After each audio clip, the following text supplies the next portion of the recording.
بسم الله الرحمن الرحيم. ووضعوا لبعض الأجناس علم كعلم الأشخاص لفظا وهو عم من ذاك عرية للعقرب وهكذا سعالة للثعلب ومثله برة للمبرة كذا فجار علم للفجرة.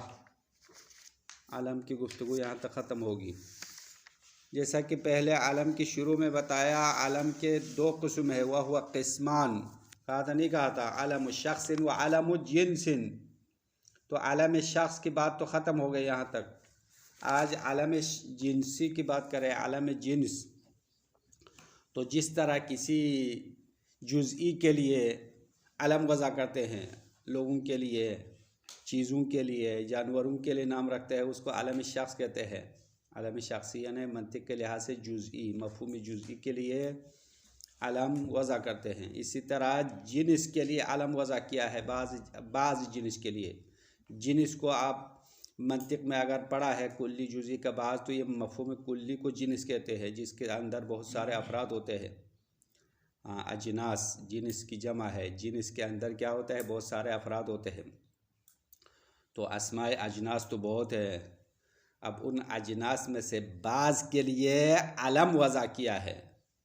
بس علم جنس دو حیثیت رکھتا ہے. لفظاً یہ معرفہ کہلاتے ہیں کیونکہ یہ علم ہے، اما معنی کے لحاظ سے نکرہ ہے کیونکہ اس کے اندر فقط ایک فرد نہیں ہے بلکہ بہت سارے افراد ہوتے ہیں. بس علم جنسی کی دو حیثیت ہے یا دو شکل ہے. شکل ظاہری معرفہ ہے، اندر سے کیا ہے؟ نکرہ ہے. سمجھ میں آ رہا ہے یا نہیں آ رہا ہے؟ علم جنس اور علم شخص میں کیا فرق ہے؟ علم شخص تو لفظاً معناً دونوں معرفہ ہے، ایک چیز پر دلالت کرنے والا ہے. لیکن علم جنس لفظاً معرفہ ہے کیونکہ لفظاً اس کو علم بنایا ہے، علم معرفہ ہے. اما معنی میں نکرہ کی طرح ہے یا نکرہ ہے کیونکہ اس کے اندر بہت سارے افراد ہے، ایک فرد نہیں ہے علم جنس میں. اور یہاں پہ علم جنس مصنف نے کہا وَوَضَعُ لِبَعْضِ الْأَجْنَاسِ علم. وَوَضَعُ انہوں نے وضع کیا. وضعُ جمع ہے، ماضی کا صیغہ ہے انہوں نے. انہوں سے مراد یعنی نحویین نے یا عرب والوں نے. عرب والوں نے بعض اجناس کے لیے علم وضع کیا ہے. تو ترکیب کے لحاظ سے علمن ہونا چاہیے. علمن مفعول وضعو ہے. وَوَضَعُ لِبَعْضِ الْأَجْنَاسِ علمن. تو علمن کیوں نہیں پڑھا؟ علم کہہ کر آخر میں ساکن کیوں دیا؟ تو شارح نے جواب دیا ہے کہ یہ لغت ربیعہ کے قانون کے مطابق ہے. ربیعہ عرب کا ایک قبیلہ ہے، وہ مفعول کو منصوب نہیں پڑھتے، ساکن پڑھتے ہیں. تو مفعول کو نصب نہیں دیا، انہوں نے ساکن پڑھا ہے. لغت ربیعہ کے مطابق ہے. وَوَضَعُ لِبَعْضِ الْأَجْنَاسِ علم کہا مصنف کی عبارت میں. دیکھ رہے نہیں؟ موٹا لکھا ہوا ہے. الفیہ کی عبارت میں علم کہا. حقیقت میں قانون نحو کے مطابق کیا کہنا چاہے؟ وَوَضَعُ لِبَعْضِ الْأَجْنَاسِ علمن کہنا چاہیے. علمن مفعول وضعو ہے، مفعول کو نصب دینا چاہے، ساکن کیوں دیا؟ تو لغت ربیعہ کے مطابق بعض جنسوں کے لیے، بعض اجناس کے لیے علم وضع کیا ہے کعلم الاشخاص لفظاً. اور یہ علم جنس لفظ کے اعتبار سے علم شخصی کی طرح ہے. علم شخص کیا ہے؟ معرفہ ہے. تو یہ بھی معرفہ ہے، لفظ کی حیثیت سے کیا ہے؟ معرفہ ہے. علم شخص کی طرح ہے. وَهُوَ عَمَّ، اور یہ معنی کے لحاظ سے عام ہے. ابھی میں نے خلاصے میں بتایا کہ علم جنس کی دو چہرے ہے. ظاہری چہرہ معرفہ ہے، اندر سے نکرہ ہے. یہ منافق کی طرح ہے. منافق کسے کہتے ہیں؟ جو اندر سے کافر ہو، اوپر سے مسلمان کا اظہار کرے، اس کو منافق کہتے ہیں، دو چہرہ والا. تو منافقت تو اچھی بات نہیں ہے نا، منافق تو کافر سے بھی بدتر ہے. تو مثال دے رہا ہوں، عالم جنس کی حیثیت جو ہے اندر سے کچھ اور ہے، اوپر سے کچھ اور ہے. اوپر سے عالم شخص کی طرح ہے یعنی معرفہ ہے، اور اندر سے نکرہ ہے. تو عالم جنس لفظاً معرفہ ہونے کی وجہ سے اس پر معرفہ کے قوانین لاگو ہوں گے. یعنی معرفہ کے لیے علم نحو میں جو قوانین بتائے ہیں وہ لاگو ہوں گے. یہاں پہ نیچے شرح میں 5 قوانین بتایا ہے. وہ ابھی ہم بطور خلاصہ فہرست بتائیں گے، اس کے بعد تفصیلات نیچے آنے والے ہیں۔ بطور مثال معرفہ کے احکام میں سے ایک ذوالحال بننا ہے۔ ذوالحال معرفہ ہونا چاہیے تو یہ عالم جنس بھی ذوالحال بن جائے گا۔ اور دوسرا حکم بتایا ہے اگر عالم جنس ایک اور سبب کے ساتھ مل جائے تو غیر منصرف بن جائے گا، کیونکہ غیر منصرف کے اسباب میں سے ایک معرفہ ہونا ہے۔ معرفہ ایک اور سبب سے مل کر غیر منصرف بن جائے گا۔ اسی طرح اس عالم جنس کے اوپر الف لام آنا منع ہے۔ عالم شخصی کے اوپر بھی الف لام آنا منع ہے، عالم جنس پر بھی الف لام آنا منع ہے، کیونکہ الف لام بھی حرف تعریف ہے، تو ایک کلمے کے اندر دو تعریف جمع نہیں ہوتا ہے۔ تو عالم جنس معرفہ ہے لفظاً اور الف لام بھی معرفہ ہے، تو دونوں جمع نہیں ہو سکتا۔ یہ تین حکم۔ اسی طرح عالم جنس کے لیے اسم نکرہ کو صفت لانا منع ہے۔ اس میں نکرہ عالم جنس کے لیے صفت نہیں لا سکتے ہیں، تو اس کے لیے صفت لانا ہو تو معرفہ کے ذریعے سے صفت لانا پڑے گا۔ جس طرح عالم شخص کے لیے معرفہ صفت لانا پڑے گا، اسی طرح عالم جنس کے لیے بھی معرفہ اسم صفت لانا پڑے گا، نکرہ صفت لانا منع ہے۔ 4 حکم۔ 5واں حکم یہ بتایا کہ عالم جنس کے ذریعے سے ابتدا کیا جائے گا، یعنی کلام میں مبتدا واقع ہونا صحیح ہے۔ جس طرح عالم شخص معرفہ ہے مبتدا ہو سکتا ہے، اسی طرح عالم جنس بھی مبتدا ہو سکتا ہے، کیونکہ مبتدا کا قانون کیا ہے؟ معرفہ ہونا ہے۔ مبتدا معرفہ ہونا چاہے، ذوالحال معرفہ ہونا چاہے۔ تو مطلب یہ ہے کہ جہاں جہاں پہ معرفہ کا قانون ہوگا وہ عالم جنس پر بھی لاگو ہوگا، کیونکہ اس کی ظاہری حیثیت کیا ہے؟ معرفہ ہے نا۔ ظاہری حیثیت معرفہ ہونے کی وجہ سے معرفہ کے تمام قوانین اس پر لاگو ہوگا۔ اما معنی کو دیکھے تو معنی تو نکرہ ہے۔ بس یہ عالم جنس کی حیثیت بتا دیا۔ اس کے بعد مصنف نے عالم جنس کے کئی مثالیں دی ہے۔ شارح نے ان مثالوں کو تقسیم کیا ہے 2 حصوں میں۔ ایک حصہ وہ عالم جنس ہے جو اسم ذات کے لیے وضع ہوا ہے، اسم ذات کے لیے وضع ہوا ہے، جیسا کہ 2 مثال دیا۔ ام عریت عقرب کے لیے وضع ہوا ہے۔ عقرب یعنی بچھو۔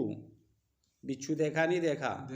ہاں، بچھو ایک زہریلا جانور ہے جس کے پتہ نہیں ہزاروں ٹانگیں ہیں۔ تو یہ بچھو عقرب اسم جنس ہے، اس کے لیے عرب والے ام عریت کہتے ہیں۔ تو ام عریت اور عقرب میں کیا فرق ہے؟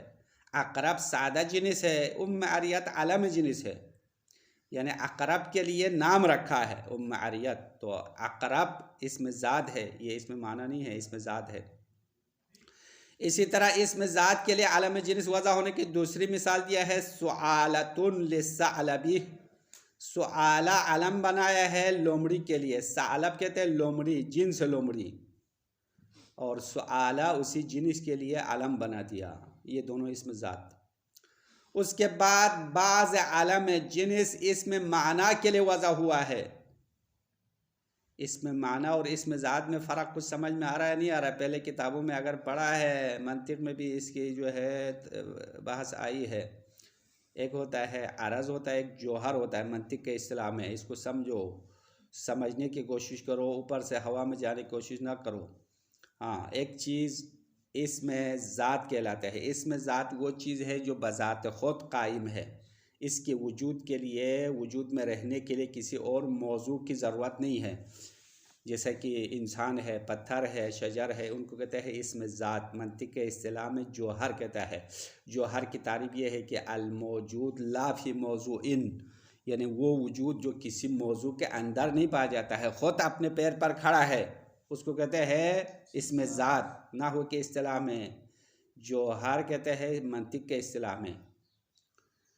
اس کے مقابل میں اسم معنی کہلاتا ہے۔ اسم معنی وہ چیز ہے جو تصور تو کر سکتے ہیں مستقل طور پر، لیکن وجود میں مستقل نہیں ہے، جیسا کہ رنگ، بیماری، بو، یہ سب جو ہے اسم معنی ہے۔ اسی طرح جتنے بھی مصدر ہے وہ سب اسم معنی ہے، جیسا کہ مارنا، کھانا، پینا، یہ سب اسم معنی ہے۔ اسم معنی کسی موضوع کے بغیر وجود میں نہیں آ سکتا۔ مثلا بو، کسی چیز کی بو ہوتی ہے نا، خود بخود بو ہوتی ہے کیا؟ نہیں، بو اکیلا جو کہیں پہ تو نظر نہیں آئے گی یا آپ نہیں سن سکتے ہیں۔ اسی طرح بیماری کیا ہے، اس میں جنس ہے، اس میں ذات ہے یا اس میں معنی ہے؟ بیماری، اس میں معنی ہے، کیونکہ بیماری کے لیے موضوع چاہیے، کوئی جسم بیمار ہوگا، اگر جسم ہے نہیں ہے تو بیماری کہاں آئے گی؟ بیماری کے لیے کوئی جگہ چاہیے۔ اسی طرح ذائقہ، ذائقہ کیا ہے؟ اس میں معنی ہے، کیونکہ ذائقے کے لیے کوئی چیز چاہے، کسی چیز کے اندر ذائقہ ہوگا، ذائقہ کسی چیز کے بغیر ہو ہی نہیں سکتا، دنیا میں نہیں آ سکتا وجود میں۔ تو ایسی چیزیں جو موضوع کے بغیر وجود میں نہیں آ سکتی ہے، ان چیزوں کو کہتے ہیں اس میں معنی، اور منطق کے اصطلاح میں عرض کہتے ہیں، ان کو اعراض کہتے ہیں۔ تو اس میں جنس کے دو اقسام ہیں، ایک اس میں جنس ذات کے لیے ہے، جیسا کہ بچھو اس میں ذات ہے، لومڑی اس میں ذات ہے، اس میں ذات کے لیے علم وضع ہو گیا، اور دوسرا قسم ہے اس میں معنی کے لیے وضع ہو گیا ہے۔ اس میں معنی ابھی ہم نے یعنی ابھی وضاحت کی، اس میں معنی یعنی وہ چیزیں ہیں جو بذات خود وجود میں نہیں آ سکتے، بلکہ کسی چیز کے ضمن میں آئے گا، کسی موضوع کے اندر آئے گا۔ جیسے کہ مثال دیا، دو مثالیں مصنف نے دیا، وَمِثْلُهُ بَرَّةٌ لِلْمَبَرَّةِ، اسی طرح ہے برہ، نام ہے مبرہ کے لیے، مبرہ یعنی نیکی کرنا، یہ معنی مصدر ہے، نیکی کرنا۔ کسی شخص کے بغیر ہو سکتا ہے کیا؟ کوئی نیکی کرنے والا ہو تو نیکی وجود میں آئے گی نا، نیکی خود بخود تو وجود میں نہیں آتی ہے۔ تو مبرہ کا معنی مصدر ہے، نیکی کرنا، اس کے لیے برتن وضع ہوا ہے۔ کذا فجار علم للفجرہ، اسی طرح دوسری مثال دیا اس میں معنی کے لیے، فجار نام بنایا ہے فجرہ کے لیے، برائی کرنے کے لیے، مبرہ کے برعکس ہے، مبرہ نیکی کرنا، فجرہ یعنی فسق و فجور، برائیاں کرنا۔ تو برائی کرنا بھی یعنی اس میں معنی ہے، عرض ہے، برائی کرنے والا نہ ہو تو برائی خود بخود تو نہیں ہوتی ہے، برائی خود بخود وجود میں کیسے آئے گی؟ کوئی برائی کرنے والا ہونا چاہے نا، برائی کرنے والا کوئی شخص ہو تو برائی ہوگی۔ تو یہ فجرہ جو ہے اس میں معنی ہے، اس کے لیے بھی علم وضع ہوا۔ تو برہ علم ہے مبرہ کے لیے، نیکی کرنے کے لیے، اور فجار علم ہے فجرہ کے لیے، برائیاں کرنے کے لیے۔ اور آپ کی مرضی ہے نیکی کرے یا برائی کرے، ہاں، لیکن سزا سے نہیں بچے گا، اگر برائی کرے تو سزا سے نہیں بچ سکتا ہے۔ آپ یہ نہ سوچو کہ انسان آزاد ہے، انا ہدیناہ السبیل اما شاکرا و اما کفورا، اللہ نے حق اور باطل کا راستہ دکھایا ہے اور آپ کی مرضی پر چھوڑا۔ لیکن مرضی پر چھوڑنے کا مطلب یعنی آپ اپنے مرضی سے چلے تو کچھ بھی حساب کتاب نہیں ہوگا، یہ معنی نہیں ہے۔ نیکی کرنے والوں کے لیے جزا ہے اور برائی کرنے کے لیے کیا ہے؟ سزا ہے۔ ہاں، سزا و جزا کو ذہن میں رکھنا پڑے گا۔ بس یہ علم کی گفتگو یہاں تک ختم ہو جائے گی، پھر ہم آگے جا کے اس میں اشارہ کے بعض کل مکمل کرنا ہے۔ اب یہ عبارت دیکھ لو، ہم نے خلاصہ بتا دیا ہے۔ وَوَضَعُوا لِبَعْضِ الْأَجْنَاسِ لَا لِكُلِّهَا عَلَمْ، وَوَضَعُوا انہوں نے وضع کیا، لِبَعْضِ الْأَجْنَاسِ بعض جنسوں کے لیے، لَا لِكُلِّهَا سب کے لیے نہیں۔ اب یہ لا لِكُلِّهَا شارح نے اضافہ کیا، بعض اجناس کہا تو اس کا مفہوم یہ ہے کہ سب اجناس کے لیے نہیں بنایا ہے، بعض اجناس کے لیے کیا وضع کیا ہے؟ علم وضع کیا ہے، بالوقف علی السکون، یہ علم کو سکون پر وقف کیا، علم پڑا۔ ابھی ہم نے خلاصے میں وضاحت کیا تھا نا، علمن کہنا چاہے نصب کے ساتھ، تو مصنف نے علم کہہ کر خاموش کیوں ہو گیا؟ ہاں، علی لغت ربیعہ، ربیعہ کی لغت کے مطابق ہے۔ ربیعہ ایک قبیلہ ہے عرب کا، وہ لوگ مفعول کو نصب نہیں دیتے ہیں، مفعول کو ساکن پڑھتے ہیں۔ تو مصنف کا دل چاہا کہ ایک دفعہ ربیعہ کی بھی پیروی کرے، ربیعہ والوں کی کہنا مان لیا اس نے۔ سمجھ میں آ رہا ہے یا نہیں آ رہا ہے؟ ہاں، غور سے سنو، پھر کل سے پوچھ گچھ بھی ہوگی، جو پہلے درس پڑھا ہے اس کا بھی ایک دو سوال سے امتحان لیا جائے گا، پھر آگے پڑھنا ہے۔ کعلم الاشخاص لفظاً، پس علم جنس کیا ہے؟ علم شخص کی طرح ہے، لفظاً از حیث لفظ، لفظ کی حیثیت سے علم جنس علم اشخاص کی طرح ہے۔ اب علم شخص کے احکام اس پر لاگو ہوگا، اس کے 5 احکام ادھر بتایا ہے، میں نے زبانی بتایا، یہاں پہ عبارت میں زیادہ ٹائم نہیں لگانا ہے۔ فَيَأْتِي مِنْهُ الْحَالُ، پہلا حکم یہ ہے کہ علم جنس سے حال آئے گا. حال آئے گا یعنی ذوالحال واقع ہوگا. جس سے حال آتا ہے اس کا نام کیا ہے؟ ذوالحال. حال ذوالحال پڑھا نہیں پڑھا؟ پہلے کتابوں میں پڑھا ہوگا نا. تو ذوالحال معرفہ ہونا چاہے، حال نکرہ ہوتا ہے. تو عالم شخص ذوالحال ہوگا تو عالم جنس بھی ذوالحال ہوگا. ایک حکم ہو گیا. دوسرا وَيَمْتَنِعُ مِنَ الصَّرْفِ مَعَ سَبَبٍ آخَرَ، اور صرف سے منع ہوگا یعنی غیر منصرف پڑھا جائے گا مع سبب آخر، ایک اور سبب کے ساتھ. کیونکہ معرفہ بھی اسباب منصرف میں سے ہے، تو ایک تو معرفہ ہو گیا، دوسرا ایک سبب مل جائے تو اسم غیر منصرف ہوگا. بطور مثال یہ علم جنس ہے اور ایک اور سبب مثلا وزن فعل آ جائے تو غیر منصرف ہوگا، کیونکہ دو سبب ہو گیا نا، ایک تو معرفہ ہو گیا، دوسرا وزن الفعل آئے گا یا وصف آئے گا یا کوئی اور ایک سبب لگنا چاہے اس کے ساتھ. وَمِن دُخُولِ الْأَلِفِ وَاللَّامِ عَلَيْهِ، یہ وَيَمْتَنِعُ اس پر آئے گا یعنی اس پر عطف ہے. وَيَمْتَنِعُ مِن دُخُولِ الْأَلِفِ وَاللَّامِ عَلَيْهِ، علم جنس پر الف لام داخل ہونا منع ہوگا. کیوں منع ہوگا؟ ابھی ہم نے بتایا تھا، اگر آپ کے پہلے پر پڑھا ہے تو جواب دے سکتا ہے. علم جنس کے اوپر الف لام آنا کیوں منع ہوگا؟ غیر منصرف کی بات تو ختم ہو گئی نا، یہ الگ حکم ہے. نکرہ تو کیا ہوا؟ نکرہ پر الف لام تو آنا چاہیے نا. ہاں، عالم جنس لفظاً معرفہ ہے تو الف لام بھی معرفہ ہے، تو ایک چیز پر دو معرفہ کیسے جمع ہوگا؟ ہاں ابھی ہم نے بتایا تھا، پھر بھی سمجھ میں نہیں آیا لگتا. یہ ہے الف لام آنا کیوں منع ہو گیا، پتہ چلا الف لام آنا کیوں منع ہے؟ کیونکہ یہ خود معرفہ ہے، پہلے سے الف لام بھی معرفہ ہے، ادات تعریف ہے. تو ایک اسم پر دو ادات تعریف کیسے جمع ہوگا، یا دو معرفہ ایک اسم میں کیسے آ سکتا ہے؟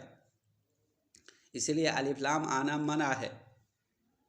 وَنَعْتِهِ بِالنَّكِرَةِ، وَنَعْتِهِ یہ بھی عطف ہے پہلے پر. وَيَمْتَنِعُ مِن نَعْتِهِ بِالنَّكِرَةِ، اور منع ہے علم جنس کے لیے نکرہ صفت لانا. علم جنس کے لیے نکرہ صفت لانا ممنوع کیوں ہے؟ ہاں یہ بھی بتایا تھا. عالم جنس کے لیے نکرہ صفت لانا منع ہے کیونکہ یہ معرفہ ہے نا. معرفہ کے لیے نکرہ کیسے صفت لاتے ہیں؟ معرفہ کے لیے معرفہ صفت لانا چاہے، نکرہ کے لیے نکرہ صفت لانا چاہے، کیونکہ صفت موصوف کے درمیان 10 چیزوں میں سے 4 چیزوں میں مطابقت ہونا چاہے. اگر صفت بحال موصوف ہو، اگر صفت بحال متعلق موصوف ہو تو 4 چیزوں میں سے 2 چیزوں میں مطابقت ہوتی ہے. یہ سب پڑھا ہوا ہے، لیکن پتہ نہیں آپ لوگوں نے پڑھا بھی ہے یا نہیں پڑھا ہے، سمجھا ہے یا نہیں سمجھا. نہیں پڑھا، ہدایت میں نہیں ہے. یہ نعت اور توابع کے 5 اقسام کی تفصیل بتایا ہے. تو صفت موصوف کے درمیان اعراب میں مطابق ہونا چاہیے، نکرہ معرفہ میں مطابق ہونا چاہیے، مذکر و مؤنث میں مطابقت ہونا چاہیے. تو یہ سب مطابقت ہونا ضروری ہے. تو علم جنس کے لیے نکرہ نعت لانا منع ہے. تو کیا لانا چاہیے؟ معرفہ لانا چاہیے، کیونکہ یہ حکم کے لحاظ سے معرفہ ہے. علم جنس معرفہ کا حکم رکھتا ہے، اس لیے اس کا نعت بھی معرفہ آنا چاہیے. معرفہ کا نعت معرفہ ہے. بات ختم ہو گئی. آخری حکم وَيُبْتَدَأُ بِهِ، اور اس علم جنس کے ذریعے سے ابتدا کی جائے گی، یعنی کلام میں یہ مبتدا واقع ہوگا. مبتدا کا حکم کیا ہے؟ معرفہ ہونا یا نکرہ ہونا ہے؟ مبتدا معرفہ ہونا چاہے تو علم جنس مبتدا واقع ہوگا. وَهُوَ عَمَّ مَعْنًا، اور یہ علم جنس معنی کے لحاظ سے عام ہے، کلی ہے. اے مدلولہ شائع، عامہ کا معنی کیا کہ علم جنس کا مدلول، علم جنس کا معنی شائع ہے یعنی زیادہ ہے. کا مدلول نکرہ، جس طرح نکرہ کا معنی عام ہوتا ہے. لا یخص واحدا بعینہ، اور علم جنس ایک خاص کو بطور معین خاص نہیں کرتا، ایک چیز کو معین نہیں کرتا. بہت سارے افراد اس کے معنی میں شامل ہے، ایک خاص چیز کو معین نہیں کرنے والا ہے. وَلِذَالِكَ، اسی وجہ سے قال فی شرح التسہیل، مصنف نے شرح تسہیل میں کہا ہے انہو کا اسم الجنس، علم جنس اسم جنس کی طرح ہے. اسم جنس نکرہ ہے، کلی ہے، منطق کے اصطلاح میں کلی ہے، مفہوم کلی جس کے اندر بہت سارے افراد شامل ہے، تو عالم جنس بھی مفہوم کلی ہے۔ اما اس کو لفظاً جو ہے معرفہ کا کپڑا پہنایا ہے، معرفہ کا لباس پہنایا ہے اس کو، بس ظاہراً معرفہ کا قانون جاری کرے گا، اما حقیقت میں دیکھا جائے تو عالم جنس مفہوم کلی ہے۔ کلی جزئی کا باعث پڑھا نہیں پڑھا مت اول میں؟ ہاں، کلی جزئی، کلیات کتنے ہیں؟ کلیات 4 ہیں، دیکھو کلیات 5 5 کلی ہے کلیات کے اقسام میں، تو لگتا ہے پڑھا نہیں ہے تو یہ 4 کیوں کہہ رہے ہیں؟ ایک تو اس نے چھپا لیا۔ اچھا کل ہی شروع ہو گیا۔ کلیات 5 مشہور ہے، 5 کلی ہے، جنس ہے، نوع ہے، فصل ہے، عرض عام عرض خاص، یہ کلیات 5 ہے۔ ہاں، یہی منطق کے اہم ابحاث ہے، اگر ان کو سمجھا تو سمجھا، نہیں سمجھا تو اللہ حافظ ہے، مدرسے کا دال کھا کے چند سال کے بعد جو ہے فارغ ہو کر پتہ نہیں کہاں پہنچ جاتے ہیں۔ بنیادی کتابیں اچھی طرح نہیں پڑھتے ہیں تو آگے جا کے مشکلات سے روبرو ہوں گے، 2 4 ہوں گے، کتابیں سمجھ میں نہیں آئے گا، امتحان میں فیل ہوگا تو پھر بگڑے ہو جائیں گے نا۔ ہاں، اچھی طرح پڑھو، جو کتابیں پڑھتے ہیں اس کو سمجھ کے مطالعہ مباحثہ کر کے آگے نکلو۔ ہاں، اب یہاں سے اس میں جنس کی مثالیں دیتے ہیں۔ من ذاک اعلام وضعت للاعیان، من ذاک یعنی ان عالم اجناس میں سے کچھ علم ایسے ہیں وضعت للاعیانی جو ذاتوں کے لیے وضع ہوا، اعیان جمع عین ہے، عین یعنی ذات، اس میں ذات کے لیے وضع ہوا، اس میں ذات اور اس میں معنی کی وضاحت میں نے خلاصہ میں بتا دیا، دوبارہ بتانے کا ٹائم نہیں ہے۔ اس میں ذات کے لیے وضع ہوا جو اپنے پیر پر کھڑا ہے، نہ ہو ام عریت، ام عریت فإنہ علم للعقرب، ام عریت عقرب کے لیے نام ہے، ای لجنسہا، جنس عقرب کے لیے، ایک بچھو کے لیے نہیں بلکہ سارے بچھو کے لیے ہے۔ عقرب بھی سب بچھو پر لاگو ہوتا ہے، اسی طرح ام عریت بھی سارے بچھو کو کہتے ہیں۔ یہ ایک مثال۔ دوسری مثال وَهَكَذَا سُعَالَةٌ، اسی طرح سُعَالَةٌ ہے، فَإِنَّهُ عَلَمٌ لِلثَّعْلَبِ، بے شک یہ نام ہے لومڑی کے لیے، اے لجنسہ، جنس لومڑی کے لیے، تمام لومڑی کے لیے۔ یہ دونوں مثال اس میں ذات کے لیے ہے۔ اے وَمِثْلُهُ، اے مثل علم الجنس الموضوع للأعیان، اسی طرح وہ علم جنس جو ذات کے لیے وضع ہوا ہے، اسی طرح ہے علم جنس موضوع للمعانی، وہ علم جنس ہے جس کو معانی کے لیے وضع کیا گیا ہے، اس میں معنی کے لیے وضع ہو گیا، وہ بھی اس میں جنس ہے اور علم وضع ہو گیا۔ اس کی بھی 2 مثالیں دیتے ہیں۔ نحو برۃ علم للمبرۃ، جیسے کہ برۃ ہے، یہ علم ہے مبرہ کے لیے، مبرہ مصدر میمی ہے یعنی نیکی کرنا، حاشیے میں لکھا ہے احسان، نیکی، نیکی کرنے کا معنی ہے، اور اس کے لیے برۃ علم بنا دیا، نام ہے نیکی کرنا۔ وسبحان علم للتسبیح، اور شاعری نے اپنی طرف سے ایک مثال دیا آپ کو تحفے میں، صبح سویرے آپ کے لیے مثالیں کم ہو جائے تو آپ کے جیب بھرنا چاہیے، ایک اور مثال بھی دیا، سبحانہ، سبحان علم ہے تسبیح کے لیے، تسبیح کا معنی ہے پاکیزہ قرار دینا، سبحان ربی الاعلیٰ، سبحان ربی العظیم پڑھتے نہیں پڑھتے نماز میں، سبحان اللہ کہتے نہیں کہتے، یہ ذکر خدا کے لیے سبحان کہتے ہیں۔ سبحان یہ علم ہے، علم جنس ہے، تسبیح کے لیے ہے، تسبیح کا اصلی معنی ہے پاک قرار دینا، سبحان اللہ کا معنی یعنی اللہ ہر برائی سے پاک ہے، تسبیح کا اصلی معنی ہے پاکیزہ قرار دینا ہے، اللہ کی ذات کو ہر قسم کے نقص اور عیب اور برائی سے پاک قرار دینا ہے، سبحان، بس سبحان علم ہے، علم جنس ہے۔ وَقَذَا فَجَار بِالْبِنَاءِ عَلَى الْكَسْرِ كَحَزَامِهِ، اسی طرح فجار مبنی بر کسرہ پڑھو حزام کے وزن پر، حزام فجار دونوں ایک جیسے ہے، کسرہ پر مبنی ہوا ہے، علم للفجرہ، اور یہ نام ہے فجرہ کے لیے، فجرہ یعنی الفجور والفسق، برائی کرنا، برائیاں کرنا، شراب پینا، چوری کرنا، قتل کرنا، یہ سب برائیاں ہیں نا، تو فجرہ کہتے ہیں اس کو، فسق و فجور.